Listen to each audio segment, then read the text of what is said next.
Hey, it's Miss Chris. I'm back. Today I want to talk to you. Do you like to fight? The warrior archetype. First, I want to talk about what is the definition or a typical definition of a warrior.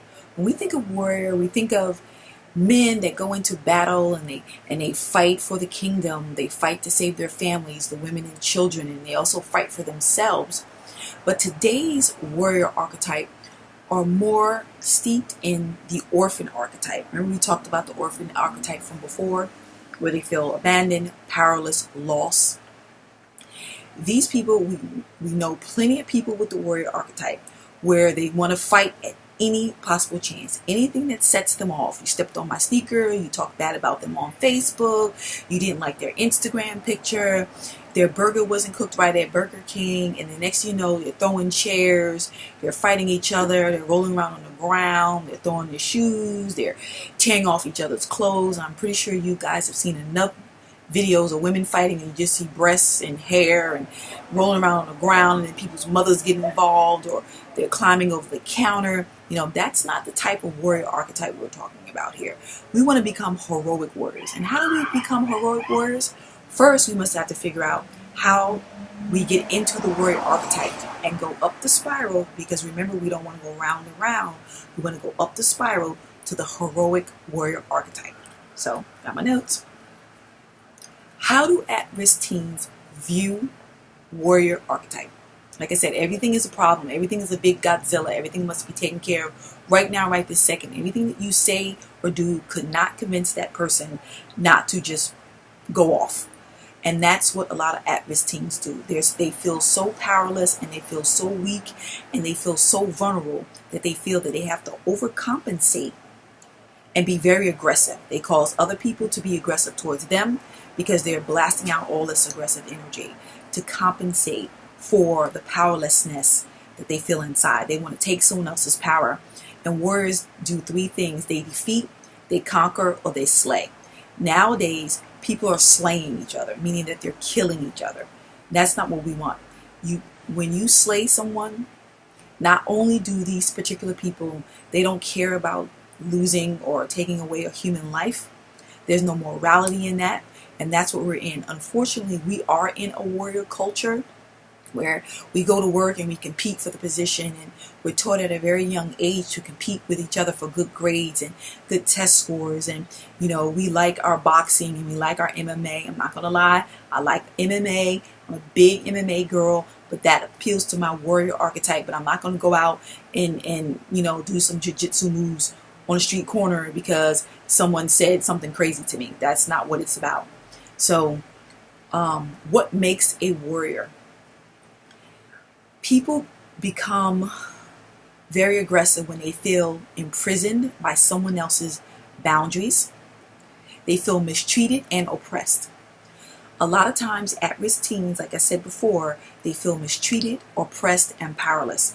And when you don't have personal boundaries set up, other people or institutions will set the boundaries for you. And we know about the institutions, and that's our next point. Who or what makes the boundaries and rules? Churches, your parents, your adoptive parents, your foster family, your adoptive family, even some of your friends, the halfway houses, the prisons. These are all institutions and people that make the rules and boundaries. And once a person who is deeply steeped into the warrior archetype, but technically they're still in the orphan archetype because they haven't actually gone up the spiral to a real warrior archetype, they try to rebel and they try to resist these institutions and their boundaries.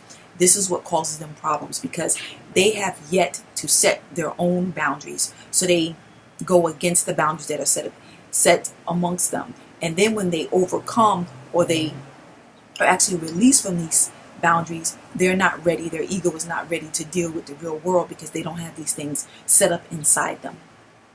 Now, what does it take to become a heroic warrior? One, you got to find a real reason to fight. You don't fight over somebody stepped on your sneakers. You don't fight over someone said something to you on Instagram or Facebook. You don't fight over all the nonsensical, minute, silly things that happen within our lives, especially in this internet generation. Sometimes you guys take stuff so personally, it's really not that serious. So you have to find a real reason to fight. And a real reason to fight is one, to protect your newfound values, beliefs, and boundaries. That's what you fight for. You fight for the people you love, and you fight for what you stand up for. So say, for instance, if you like animals, you fight for animal rights, or, Black Lives Matter. Those are the things that are worthy of activating your warrior archetype. The real battle is within yourself. You want to fight negativity. You want to fight depression. You want to fight apathy. You want to fight depression. You want to fight irresponsibility. Definitely irresponsibility, because a lot of us do not want to take responsibility for our actions. Oh, well, they made me do it, or she made me hit her, or he made me hit him. Oh, they made me do it. No, you are responsible for your actions, your thoughts, your words, your deeds at all times. So take responsibility. And once you take responsibility for your thoughts, words, and actions, that's the only way that you can really grow. You also do this with wisdom, self-direction, willpower, integrity, and courage. You have to set goals for yourself. You have to make sure the goals are a win-win situation for everyone. And now I know you can't please everyone. Trust me, I know this, I get it. But you want to try to look out for people as much as possible. That's what real warriors do. They fight for others. They fight for the cause. And within fighting for the cause and within fighting for others, they win themselves. So that's all I have to say about why do you like to fight, the warrior archetype. I hope you like this video. Please rate, comment, subscribe, and tell a friend. And until next time, my family of the Fringe, peace.